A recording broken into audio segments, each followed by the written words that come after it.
ang iyong sagutin. Okay? Baka. Parang noon, revali lang. Yeah, Will you be the one to... You only have 20 seconds to answer those questions, each of those questions. Count starts now. Okay, read the question first. So the question is from Ronald Castro. Ronald Castro, are you here? Ronald Castro. Si Roldan. Roldan, I'm sorry. I wasn't able to read your penmanship. Roldan Castro. The question is, anong reaction mo sa comment ni Gloria Diaz na nagaganda siya sa'yo? Oh.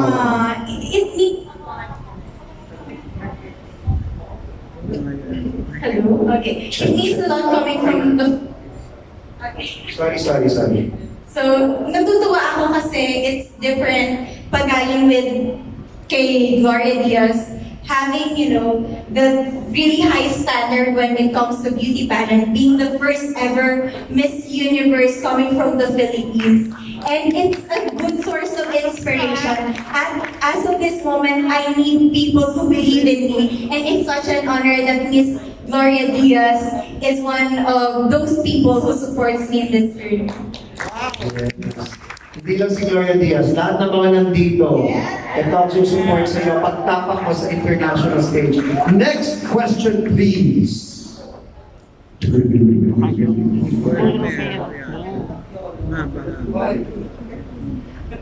Question from Gina of Team Empire. Hi, thank you so much. Gina from Team Empire. The question is, if you could change something in the world, what would it be and why? If I were given the chance, I would never let a child grow in a broken family. I was raised by a single mother, but deep down in my heart, I've always wanted to know my dad. And I don't want a kid to experience such thing, because growing up, I need to be tougher for myself as a breadwinner of the family. But being in a broken family will teach you the greatest lessons in life. To work hard for it, to be goal-driven, and at the end of the day, it's all about you. But while other women are being the princesses of their daddies, I was working hard because I was preparing my own empire to become the queen of myself. Nasigit talaga niya yung empire. Ang galing. Alam mo, parang pinapractice na natin si Rabiya for the Miss Universe Q&A. Ang ganda ng mga questions. Next question. We have 2 more questions. Tapos 4 questions na. And then we'll do a follow-up. Yes, Rabiya. Mateo. From Ram Rojas of Empire. Team Empire. Perfect. Sana ng Team Empire. What's your motivation?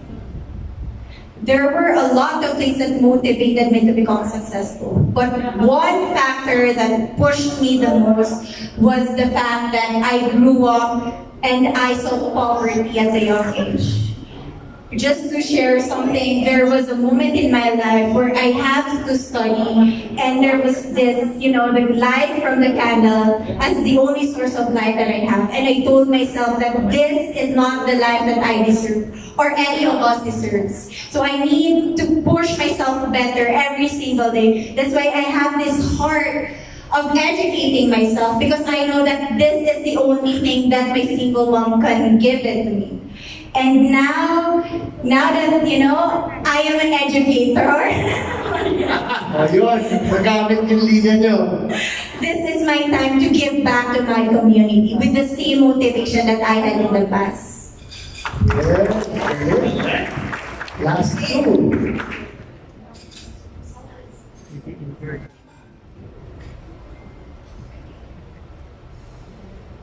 Naas na din. Same. If you could change one thing about Okay. Oh, I think si Vince has the question from the president. Yeah, we have plenty, so... One last here, tapos... Okay. From Joy Fernando. Jeff. Jeff Fernando. Jeff Fernando. Famous ka. Kung gagawing movie ang buhay mo, sino ang gusto mong bida at bakit? Wow, that's hard. Probably it would be Megan Young. Wow. I don't know, people would say that they can see the resemblance with me, that I look like her, but Megan Young is my inspiration. Wow. I really love her, how she talks, how she communicates with other people. And just to share fun fact, I've always dreamt of being a Miss World instead of Miss Universe. That was the goal. But sometimes God don't, put you in a position of your dreams. Sometimes He would lead you to somewhere better. And now, I'm in the universe, and I hope that it will come true. Okay, let's do this very quickly para mapagbigyan natin yung ating mga nagmamahal at minamahal nating friends from the press. No? Sino ang unang taong tinawagan mo? This is from Miss F. Tinawagan mo after na makoronahan ka. I actually texted my mom. And remember, Kim, there was this moment in which I was hugging you and I was shaking. Because right after that, it went through my mind that, oh my God, I really won the competition. So I texted my mom and I said, Ma, we made it. Okay. Leslie Sierra from PMPC has Miss You Philippines 2020. How can you help our poor kababayans affected by the pandemic? During the pandemic, I was able to use my strength to help other people. I actually cooked out of pocket for the frontliners. And now that, I am the Miss Universe Philippines, I can gather donations and I could have better helping bodies. So I want to go back to Iloilo and do the same thing. I want to start in the place that I was raised. And from there, I know that there would be beautiful effects and people would, share the same value with me because generosity is indeed contagious. Questions kaya. Meron ng Tayo phone for in. may mga phone in. Okay. Nakakatawa yung isang unang question. Yung mga iba hindi naka-identify, pero ito naka-identify. From Paul Vito, our visual artist in front row. Tinatanong niya, is Rabiya in love right now? I am. I've been in love for 6 years with the same guy. Wow! Kamusta naman ang love story? It was 6 years old namin nang nangyari, but he was a senior and I was a freshman.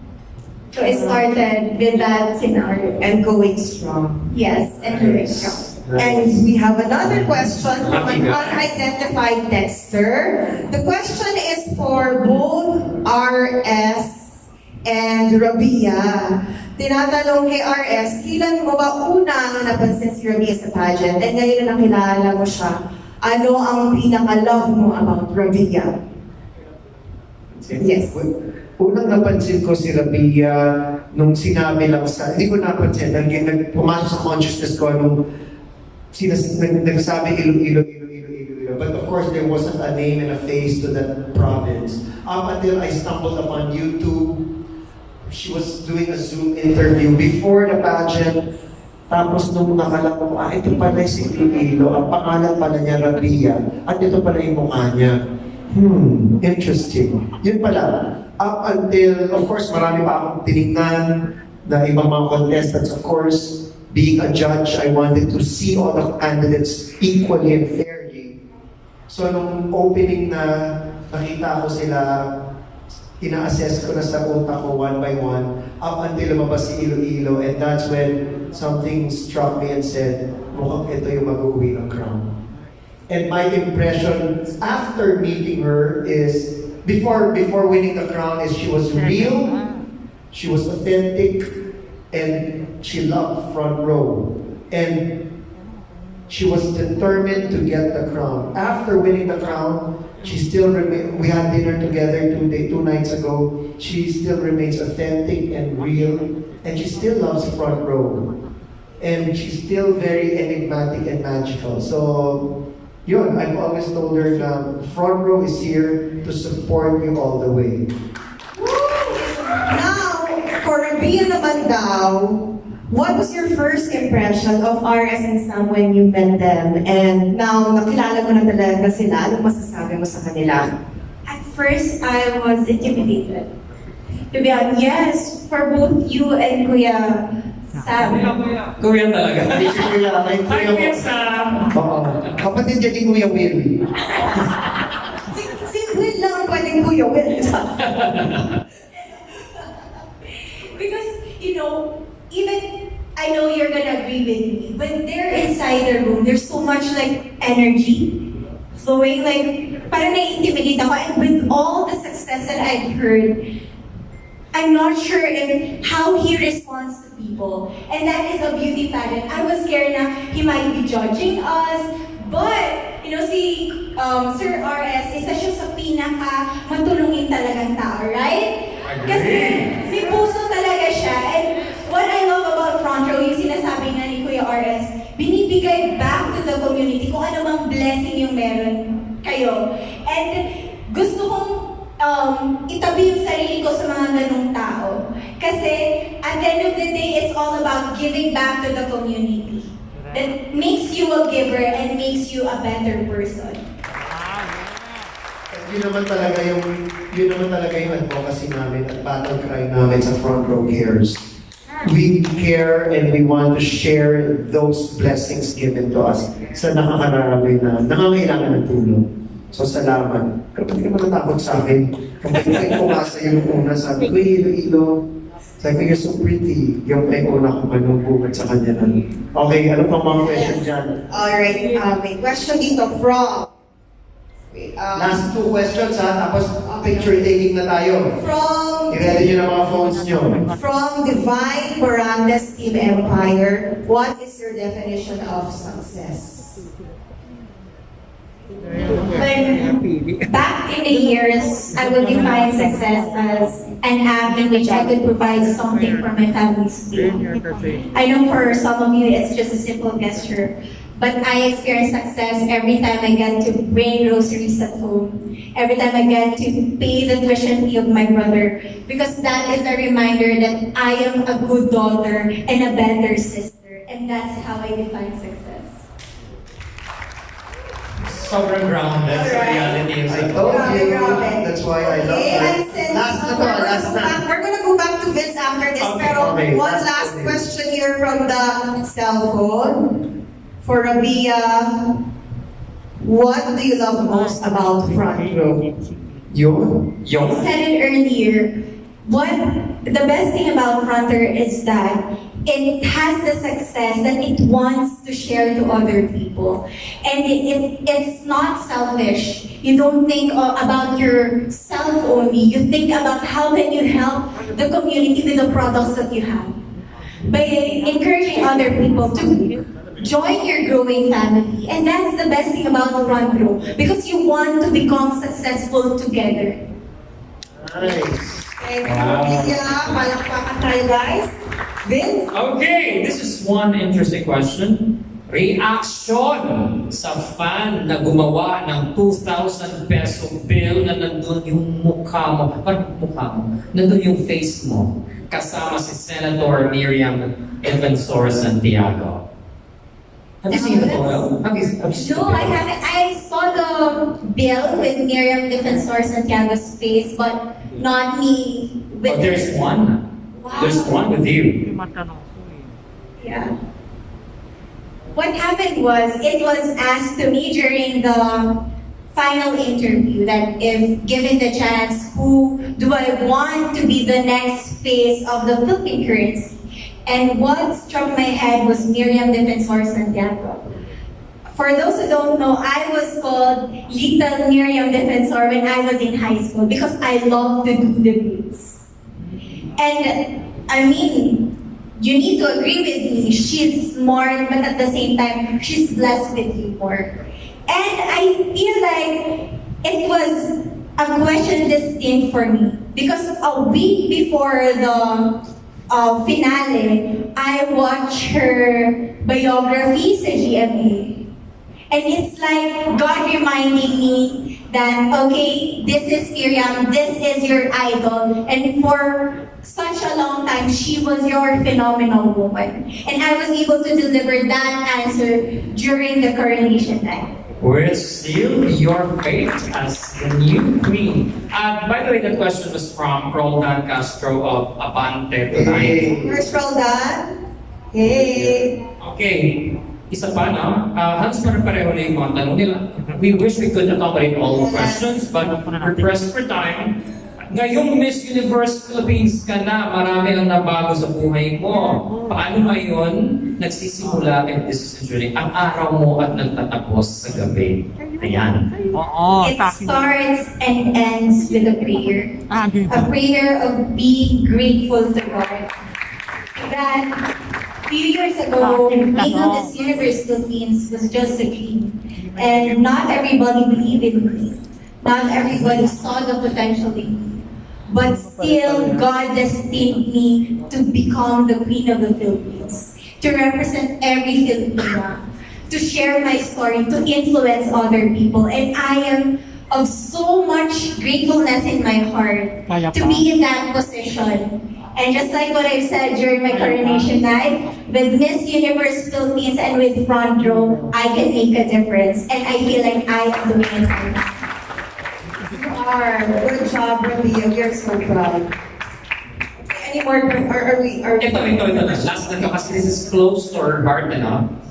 Okay, are you ready? Yes, I am. This is from Boy Romero of PMPC. With the advent of the pandemic, what's the role of beauty queens in education? Marielle, as an educator, you know what? During this pandemic, it's like sharing two different worlds. I am an influencer, but at the same time, I am a physical therapist. I am a medical practitioner. So now is the best time to reach to people, to educate them how to prevent this virus, and at the same time, to let them know what to do once they have the virus. And it's such an honor to be on the spot in which everybody is listening to you. That for me is the essence of being a beauty queen. You need to educate people, to push them, to give them the knowledge that you have. And at the end of the day, you're helping me in that means. So I feel like I'm being a beauty queen, an educator, and a medical professional. Good. Okay, G, what do you have there? Wait, may mga questions pang pumapasok eh. Siguro I can accommodate one more question. Okay, here. Another question for Rabiya. By the way, guys, sponsor po yung phone natin ng MUPH. Huawei. We're using a Huawei. Using Huawei Universe Philippines na pumapasok ng ating mga messages. So, the next question is, nanalo ka, Rabiya, sa swimsuit competition. So how do you manage to take good care of your physique? Sinigang. What's your fitness? Because earlier this month, I had sinigang and 1 cup of rice. Usually for most of the beauty queens, they need to lose weight. But God loves me, I am blessed, I need to bulk up. So during the pandemic, what I did is that I eat 4 to 5 times a day, just to gain weight.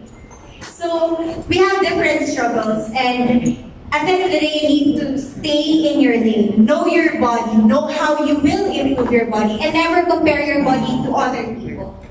And other people would say that I am petite, I am model-like, but I was able to win that best swimmer award because I was able to appreciate my body, and I am proud of who I am, and the judges saw that. Amen. Great. By the way, I have one last question. I see it lang. Text, it's a nice question kasi okay lang. See it ko lang. Okay. Syempre, this has to, this is interesting. How has Lux supplements help you get through the pageant? We need to, have this span when it comes to maintaining a healthy body. And I am blessed that Miss Universe Philippines partnered with Front Row. So we were given the supplements that we need for the busy schedule to keep up with the kind of activities that we are obliged to do. And with being said, glutathione, I used to think that if you want to have that white skin, you take glutathione. But no, did you know that glutathione is an antioxidant? And it's good for the body because it nag-lecture na talaga. Education is But I key. mean, kills or removes the free radical that destroys the healthy compounds inside your body.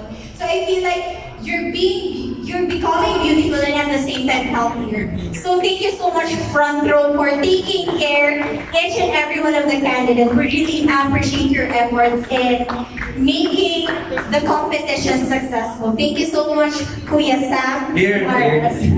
Thank you, Kuya Sam. One last question from Dayan daw. Thank you so much, Rabiya. Here is Kuya Sam. Dito ba? Dito. Kuya Sam. May question si Miss Dayan Castillejo. Rabiya, Sam and I have been enjoying your answers, and as we getting to know you, we're seeing that you're so much more beautiful on the inside. Yes! That's what we want to Diba? see. I wanted to ask, I know may prize money, di ba? May konting, well, not konting, but generous prize money. What gift are you going to buy your mom and your brother? My mom had this simple wish for us to have this flat screen TV. Because I grew up in a family in which we don't have much about the appliances, much of gadgets. So when I go back to Iloilo, I want her to buy the biggest flat screen TV that we can Andiyan na! Nasa likod na.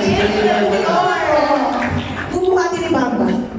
in the store, because that is my way of showing my gratitude to my mom for working so much and for believing in me when no one actually did.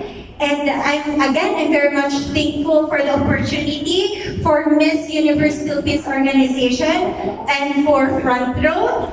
Again, this is Rabiya and I love Front Row. Rabiya!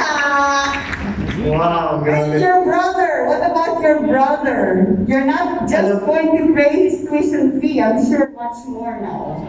Yeah, he wants to have a phone, so I might buy him a new one. And he's gonna take his board exam. So as an ate who is also a lecturer in a review center, I know how stressed he is right now. And now is my time to support him the way that he supported me in this dream. God bless you, Rabiya. We're so excited to follow your Miss Universe journey. Woo!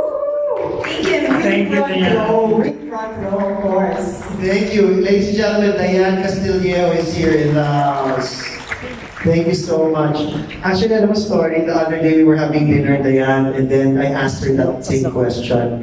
Sabi ko, what do you want to buy your mom? Sabi niya, I want to buy her TV. Sabi ko, tara, I'll buy her na TV at send it to you. Alam mo, sabi niya, sana ako na lang mag-buy para ma-feel with my money, para ma-feel ko talaga yung pagbigay. Sabi ko, oo nga naman, mapamahal ka talaga sa magulang.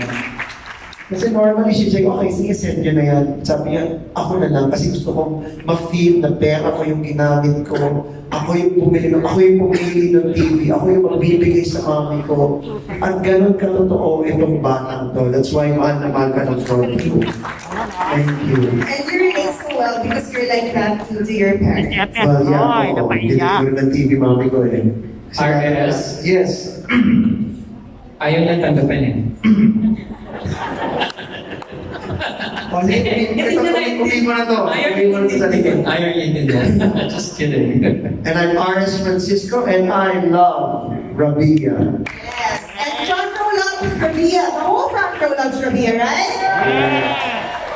Guys, bago tayo mag-picture taking, promise nyo, buong team nyo, Empire, Domination, Unstoppable, New Blood, Evolution, Zenith, and EG3, please share sa GC nyo to support lahat ng Rabiya posts. Whether front row o hindi, support natin si Rabiya para mag-trending siya na mag-trending. Okay ba yun, guys? Can we expect the same support na binigay nyo sa team nyo?